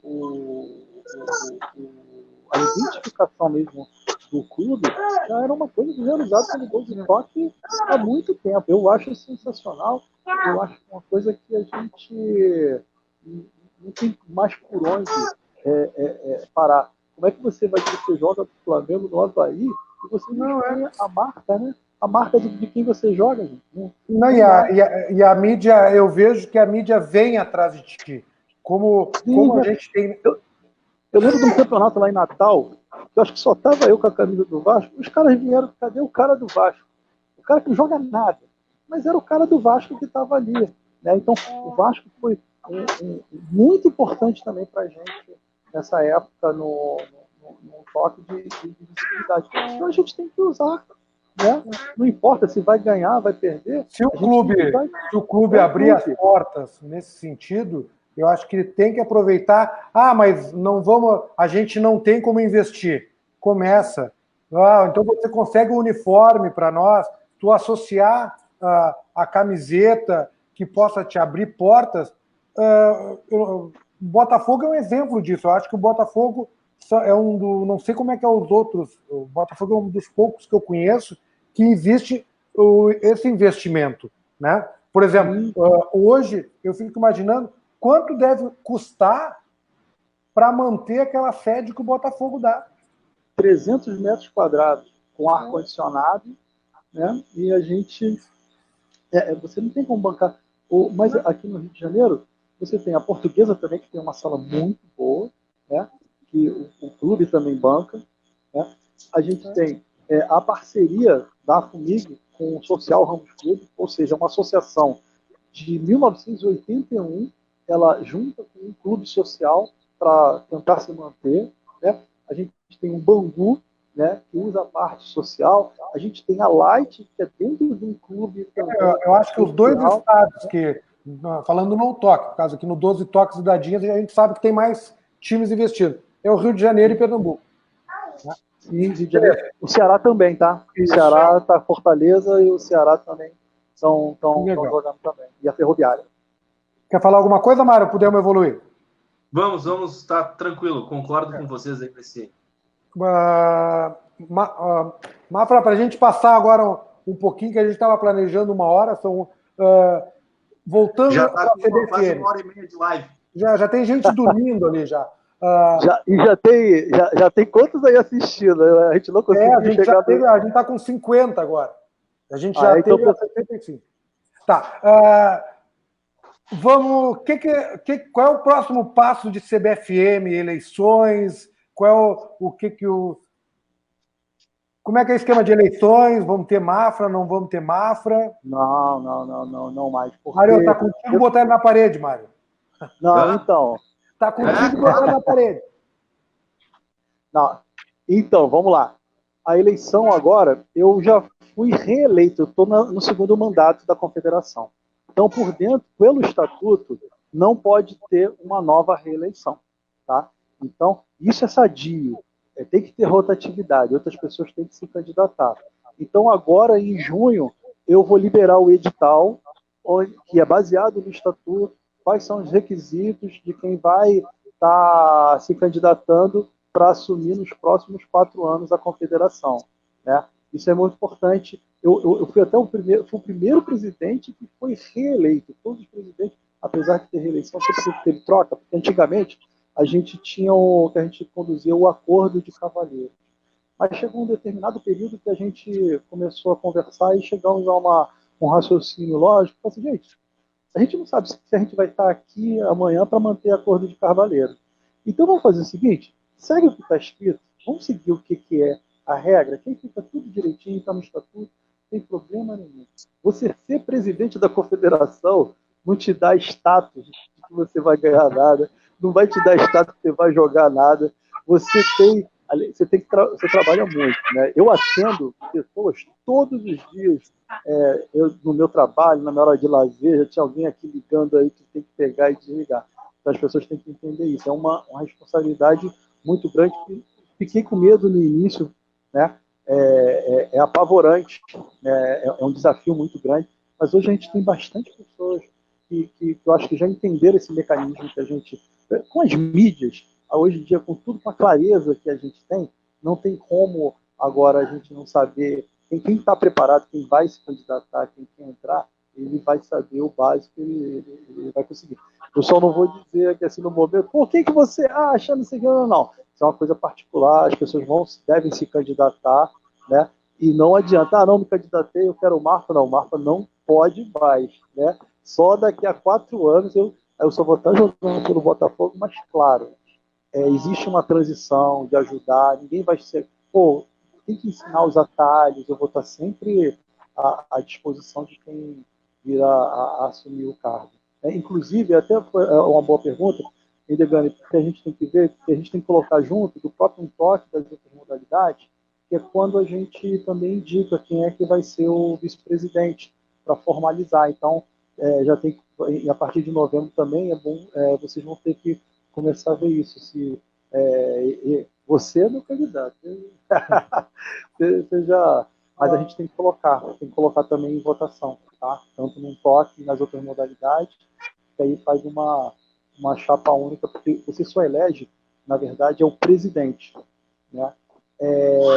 Então isso a gente manteve do estatuto. Aí a gente faz a eleição também dos vice-presidentes e quando vai fazer a ata, coloca junto com o presidente. O presidente hoje ele só escolhe o tesoureiro dele e o financeiro, do estatuto. Tá? Hein, Robson? E qual que é a regra aí que mais incomoda o presidente aí, a mais chata? Qual que é a regra? Que mais demanda tempo, de ter que ir atrás, de ter que resolver um problema ou outro? Então, Mário, hoje em dia não tem... tranquilo. Não tem, hoje em dia está tranquilo, eu já aprendi. 8 anos, se eu não tivesse aprendido, eu tinha que renunciar, né? Mas eu acho que é sazonal. Eu acho que também tem momentos de desconfiança, quando a pessoa não te conhece. Eu já tive todos os tipos de problemas que vocês possam imaginar, mas são coisas muito particulares, assim, que não vale a pena, não agrega em nada da gente falar, mas eu acho que hoje, todos esses problemas que aconteceram, a gente conseguiu resolver. Nunca o Robson resolveu sozinho. O Robson resolveu junto com os vice-presidentes, já teve época que a gente teve com questões jurídicas. Então, é muito complicado. Mas não é uma questão de regras, são de pessoas. Quem é difícil de lidar são as pessoas, não as regras. Entendeu? Tá. E, Robson, uma pergunta aqui até do Anselmo, de Pernambuco. Tu vai indicar alguém? Boa. Cara, eu acho isso uma coisa muito difícil de indicar alguém, né? Hoje eu tenho reunião, a gente tem um grupo de WhatsApp com todos os presidentes, os 19 presidentes e mais os diretores. O Degani está até lá dentro no grupo de WhatsApp. Eu acho que quando for o real momento, acho que ali vai ser discutido, as pessoas vão se apresentar, vão colocar o que se acha. Quando você chega e indica uma pessoa diretamente, né? Eu tenho vários amigos, tem várias pessoas que eu acho interessante de assumir. Mas primeiro tem que partir delas. Elas têm que oficializar. Aí quando chegar em junho que eles oficializarem, eu quero, eu estou dentro, eu estou botando aqui. Aí eu posso começar, galera, mas eu agora dizer, sem ninguém ainda ter se candidatado oficialmente, é até difícil. Eu tenho algumas pessoas que esse cara aqui eu acho que é perfeito, né? Mas ele, primeiro, quando chegar em junho, as pessoas se candidatando, eu posso me manifestar. Legal. Robson, quer perguntar mais alguma coisa, Mário? Não, tá perfeito, tranquilo. Tem um presente aqui para ti, Robson, aqui, ó. Um amigo teu te mandou, só deixa eu botar aqui. Sim. Cadê?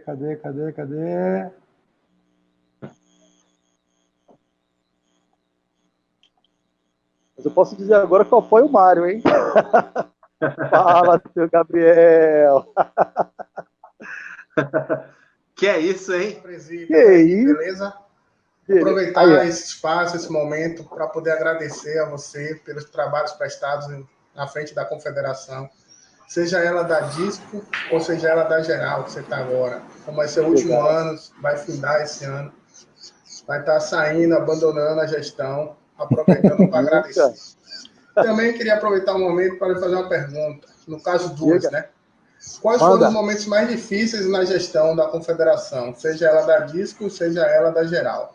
Responda aí, por favor. Valeu, meu brother, um abraço. Então, não joga Gabriel, nada. Joga pra caramba. Esse é daquele. Joga muito, mas é meu freguês. E, Robson, ele estava num grupo nosso no Brasileiro de... No Brasileiro de 2010 em Porto Alegre. Ele classificou em terceiro. Classificou em primeiro, eu classifiquei em segundo. Ele classificou em terceiro. E ele perdeu para ti, me lembro. Tinha o Klauso também nessa chave. Gente, pesada essa chave, hein? E com certeza eu era a zebra. Não, tu passou Eu em era o primeiro, Jorge. tu passou em primeiro. Eu passei primeiro? Que isso, Mário? Tu passou em primeiro, eu passei em segundo e ele passou como biônico em terceiro. Cara, bons tempos, bons tempos. Então, o que a gente teve dois momentos que assim eu tinha até falado que eu ia falar, mas vamos falar, nada de. Isso, agora tá terminando, tu vai abrir agora. Fala. Teve dois momentos que foram muito delicados. Foi um primeiro momento que a gente teve o primeiro campeonato brasileiro de clubes, né? E eu sempre falo o seguinte: eu acho que todo problema a gente colhe depois os resultados para a gente aprender e não errar mais lá na frente. E esse do primeiro campeonato, para mim a grande competição que apareceu nos últimos anos foi o Campeonato Brasileiro de Clubes, em 2009.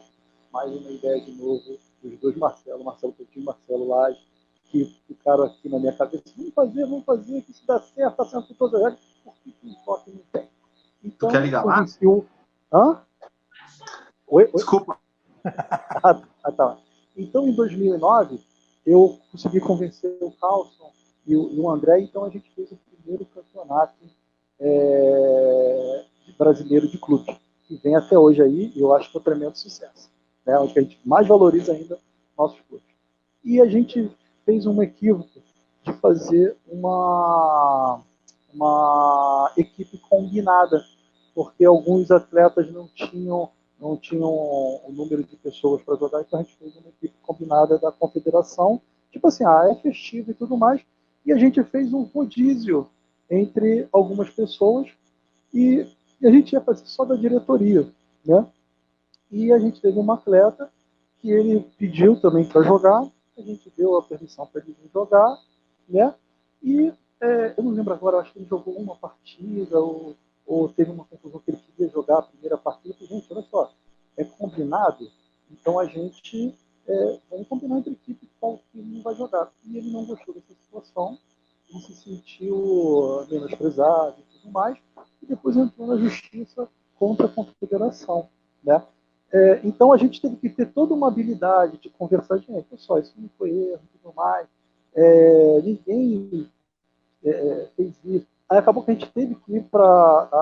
A gente não prosseguiu, porque todo mundo se entendeu aqui no Rio, o próprio atleta, a federação, a nossa diretoria técnica, né? Mas aquilo foi muito desgastante, foram 2, 3 meses conversando aquilo dali, teve gastos pessoais que chegou no final, e quando você entra na justiça, e mesmo desistindo, foi tipo assim, tem que agora, para acabar esse processo, custa R$300.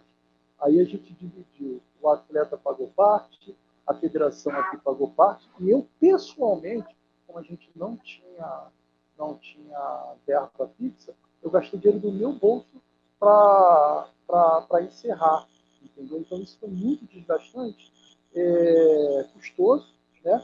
Mas a gente se fala hoje de boa e tudo mais, não tem ranço em relação a isso, né? Tudo resolvido, mas serviu do quê? Galera, vai ter campeonato? O cara só joga se ele for filiado naquele clube, dentro da janela, essa coisa de empresta jogador para lá e para cá. O papel te protege. Então, eu falei que assim, a gente já tem histórico, então vamos usar isso como lição aprendida. Outra situação que foi constrangedora foi até recente agora, né, onde teve um atleta que simplesmente disse que eu estava sendo bancado pela Confederação Brasileira para jogar, não vou falar o nome da pessoa, que as pessoas sabem aqui, né? Eu achei aquilo o fundo do absurdo, porque eu estava na Copa do Brasil de Recife como presidente da Confederação Brasileira. A equipe da vice-presidência Degani, o Velho e o Gabriel, que estavam administrando, né? E quando você vê uma pessoa que você considera como teu amigo, ele não te perguntar uma coisa que ele tem dúvida e ele explanar para todo mundo dizendo que eu estava me aproveitando daquilo dali, de dinheiro da confederação ali, era o meu clube tinha pago a minha passagem, porque eu na época não tinha dinheiro para viajar, o Botafogo pagou a minha passagem e eu paguei minha despesa, como eu sempre paguei. Então aquilo dali foi uma das coisas também que meio que me desmotivaram a jogar futebol de mesa, mas agora já joguei uma cal nisso. Né? Tá respondido, Gabriel? O Gabriel botou aqui, ó. O Gabriel falou que nesse campeonato não perdeu para ti. Viu? Eu respondi pro Gabriel. Ele não deve ter jogado comigo. Não, eu respondi pro Gabriel em outra plataforma que ele perdeu, sim. Porque eu me lembro bem desse campeonato. Esse campeonato, a primeira rodada foi eu e o Marfa. Eu ganhei do Marfa 2-1 e o Gabriel pegou o Glaucio. O Gabriel ganhou do Glaucio. Depois o Marfa ganhou as duas partidas. Tanto do Gabriel quanto do Glaucio. Glaucio é freguês também. E eu empatei as duas. Então o Marfa passou com 6, eu com 5 e o Gabriel passou como biônico com 4. Com 4, né? Mário, é aquela coisa que eu digo assim, ó, não queira discutir passado com o Mário. Vai perder. Eu posso me enganar, mas eu lembro bastante. Tanto por isso que eu já abri a live falando, eu sou freguês dele e acabou, não vou nem discutir. Eu conheci o Marfa em 2006, Criciúma. Primeiro campeonato que eu participei. Mário, eu não sei. Marfa ficou entre os 4, olha como eu lembro. Marfa ficou entre os 4 e acho que caiu pro Peruca, né, Marfa? O Peruca até o Peruca foi campeão. O Peruca foi campeão, ele jogava pelo empate, aí o Peruca foi empate, eu fiquei em 4º lugar. Marfa, imagina se ele esquece a data de casamento, a mulher dele sabendo que ele é. Marfa, para a gente se encaminhar para o encerramento. O Marfa, deixando de ser presidente da CBFM, vai adotar um perfil 100% competidor, correto? Sempre. O que espera do Mafra competidor? Cara, então, isso é uma coisa que eu coloquei já para o Botafogo no ano passado. Eu falei assim, cara, eu quero ser competidor, eu quero voltar a ser mais competitivo, né? Poder treinar, ainda mais agora no meu clube de coração, né? Poder representar. E graças a Deus até já deu um resultado. Eu até brinquei com os diretores lá, ó, a conta já está paga, né? Já consegui a Copa do Brasil, a conta está paga. Mas você poder se dedicar, de jogar mais, é muito mais tranquilo. Eu acho que eu mereço, depois de 15 anos na Confederação, um período de férias. Mas ao mesmo tempo eu também entendo que quando você chega no nível de participativo e tudo mais, é difícil você não ter uma voz dentro da federação, dentro do clube.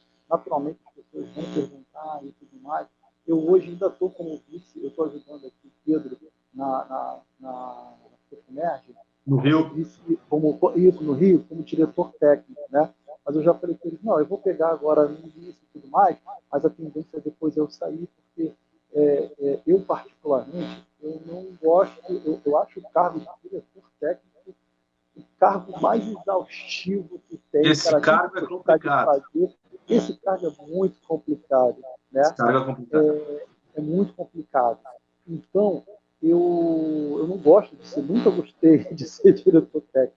Eu falei, gente, eu vou ser diretor técnico, vai ter tanta gente me ajudando, porque aí eu vou ser uma marionete, porque eu não vou trabalhar, os outros não estão trabalhando, eu vou estar com o meu nome. Então, bota o cara que está trabalhando aqui para aparecer, né? Para mostrar que ele tem capacidade. Eu acho que a gente tem que fazer assim. Mas o meu perfil é de tentar jogar um pouquinho mais, de treinar um pouquinho mais, de esquecer um pouquinho esse lado do outro lado da mesa mesmo. Né? Só não sei se vai vir resultado, né? Porque conforme tu vai interessando, tu vai enxergando menos. Aí os caras que vão passar comigo depois pro sênior, todo mundo, são esses craques todos que estão aí, que jogam no especial. Eu nunca vou ter moleza. Legal. Mafra, Mário, quer uma palavra aí para encerrar? E depois o Mafra vai contar uma história engraçada que ele tem que entregar alguém. Essa vai ser a regra do programa. O convidado sempre no final tem que contar um mico de alguém para deixar o meme no ar. Para encerrar, então, agradecer o convite, né, Degani? Aí para entrevistar o Robson, que é um baita cara, um grande jogador e um grande dirigente também, um amigo, considero um amigo, como falei, conheci ele em 2006, então de lá para cá já se vão 14 anos. Isso que é legal do futebol de mesa, isso que para mim é o maior legado do futebol de mesa. Não é títulos, é isso aí. A gente está conversando aqui, eu estou conversando com um cara que está em Santa Catarina, um cara que está no Rio de Janeiro, e que somos amigos, né? Isso que o futebol de mesa trouxe. E uma outra reflexão que eu vejo do futebol de mesa, agora que o Robson está comentando que vai voltar, vai treinar, vai deixar de ser dirigente para tentar focar mais para atleta, eu acho que o futebol de mesa, liso, né, que é o que a gente joga, ele subiu de patamar. Eu acho que o pessoal está jogando mais ainda, sabe?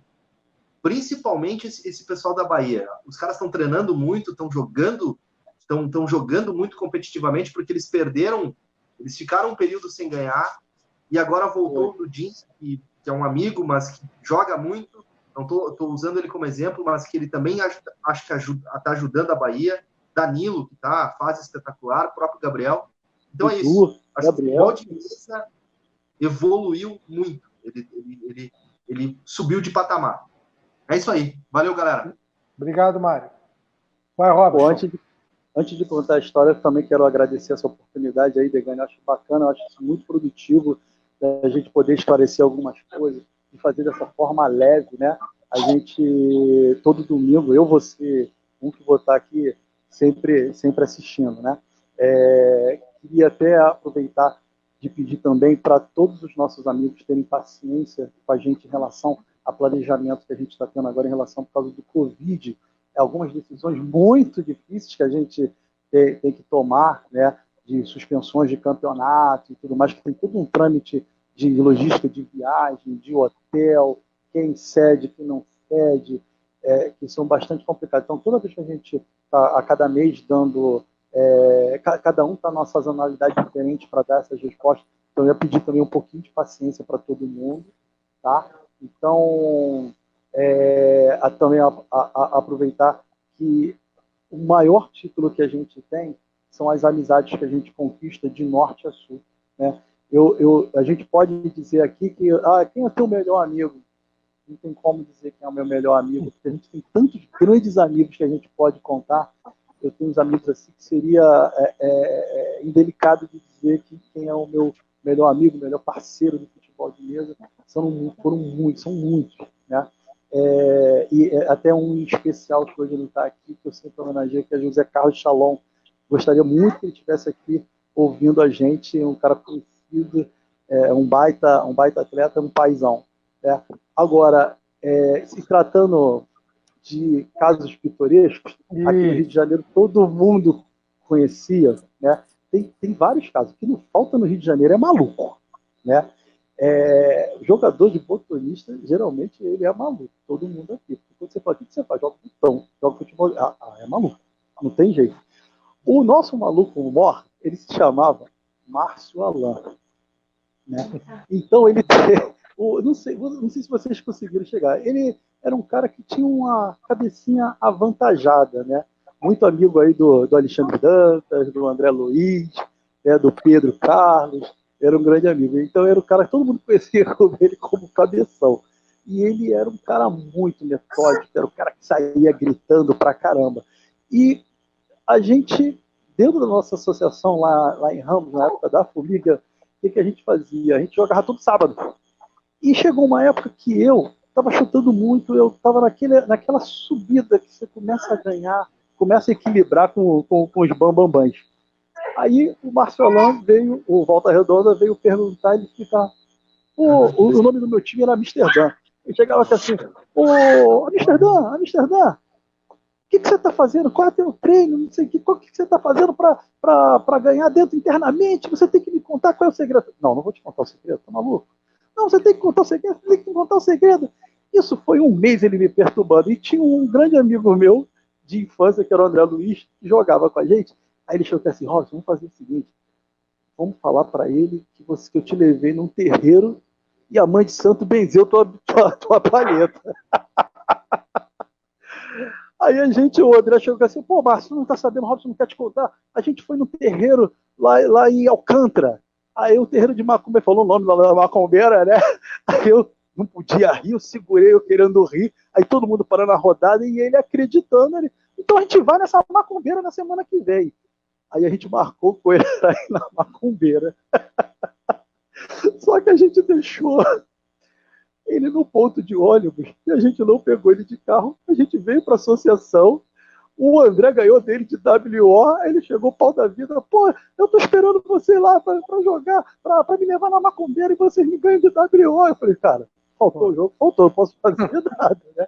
Então, o Marcelão era um cara muito folclórico. Tem várias histórias dele. É que tipo daquele cara que quando ele perdia, ele fileirava o time dele de botão e dava esporro do goleiro ao ponta. E chamava, João Leite, você frangou, fez isso e aquilo. Fulano, você não fez o gol, você cavou errado, não sei o quê. E ele faz muita falta, porque a gente perdeu ele. Aí só para encerrar, ele era o cara mais retranqueiro que eu já vi na minha vida. Não tem nenhum retranqueiro maior do que ele no Brasil. Aí, dia do enterro do Márcio Alain, 2 horas de atraso. Vira um amigo nosso que acabou de falar e agora mandou a saudação. Dou o nome dele, não dou. Chega e fala o seguinte, caralho, até na hora de enterrar ele faz retranca, meu Deus do céu. Faz cera para ser enterrado. 2 horas que eu estou esperando aqui. Então, não podia deixar essa deixa do Marcelão, que é um amigo que faz falta. Né? Aí eu vou deixar para os outros amigos contar. Aí, tá vendo que não é mentira? Alexandre, se acusou. Se acusou. Valeu. Besteira até no enterro. Galera, Degani, obrigado. Valeu. Boa noite. Foi muito bacana estar aqui com vocês. Né? Domingo que vem, quero ver o próximo. Vou estar aqui como ouvinte. Tá bom? Grande abraço. Fique em casa. Mário, obrigado. Mafra, obrigado. Valeu. Aí. Obrigado. Vamos ver se a gente consegue criar essa rotina, né, de ter esse programa. Não é fácil, tá? Eu convivi, agora a gente fez o torneio esse do chute a gol, na quarentena foi tranquilo, mas a gente conviveu 11 dias tendo uma live diária, né, quando não tinha 2, onde o perfil movimentou, teve mais um movimento no perfil de mais de 1000 movimentações durante uma semana. É complicado. Então, o que me motiva a fazer isso? É isso que a gente fez hoje, ter um bate-papo, que eu falei para vocês desde o início, que não era um fantástico, não era um debate político, sim uma coisa leve, que a gente conseguisse... Aí a gente passou informações, histórias para, em média, mais de 50 pessoas. Isso que motiva a mim a estar perdendo, eu não falo perdendo, mas muita gente, pô, como é que tu perde tempo? Não acho perdendo tempo. É isso que motiva o Mário a estar aqui, em vez de estar com a linda pequenininha dele ali brincando. Maria Cecília, tá aqui, não para. Que motiva o Robson a estar aí vários anos na frente da CBFN. Isso não tem preço. Viu? Então, só que aquela coisa que eu gosto sempre de deixar claro para todo mundo: ninguém vai fazer nada sozinho. Então, aquela coisa nos grupos de WhatsApp, a gente vê todo mundo conversando, todo mundo dando ideia. É muito bom, é legal, eu vou captando as ideias, só que tem muita coisa por trás de uma ideia, tem muita logística para administrar uma ideia. Então, foi aquilo que o Robson falou. Pessoal, paciência com tudo, certo? Falando um pouco, dando uma opinião oficial que o Robson já sabe, sobre os torneios de um toque nacionais, tá? As 2 Copas do Brasil, tanto de cavado em Porto Alegre, como de liso no Rio, elas foram canceladas, vão ser realizadas nos mesmos locais em 2021. Os 2 torneios regionais, Centro-Sul de Caxias e Nordestão de Guarabira, foram transferidos para o 2º semestre, onde a posição final vai ser dada no início de junho, se a gente vai conseguir realizar ou se a gente vai ser obrigado a transferir para 2021. Tá? Sobre o brasileiro de cavado em Santa Vitória e brasileiro de liso no Rio Grande do Norte, até o momento, se mantém, mas como é que eu posso dizer para vocês? Se o pessoal que está envolvido, médicos, especialistas, infectologistas, não conseguem nos dar uma posição definitiva, não vai ser nós, botonistas, que vamos acelerar isso. Então, tempo ao tempo, relaxa. Tem prejuízo de tempo, pode ter prejuízo financeiro, mas o que não pode ter é prejuízo de saúde. Certo? Obrigado aí para todo mundo. Mafra, abração. Boa sorte nesses últimos meses, Mário. Obrigado aí. Tá bom? Valeu? Valeu, obrigado. Deus todo mundo aí, galera. Obrigado a todo mundo aí que nos acompanhou também. Obrigado pelas mensagens que a gente pôde ter respondido.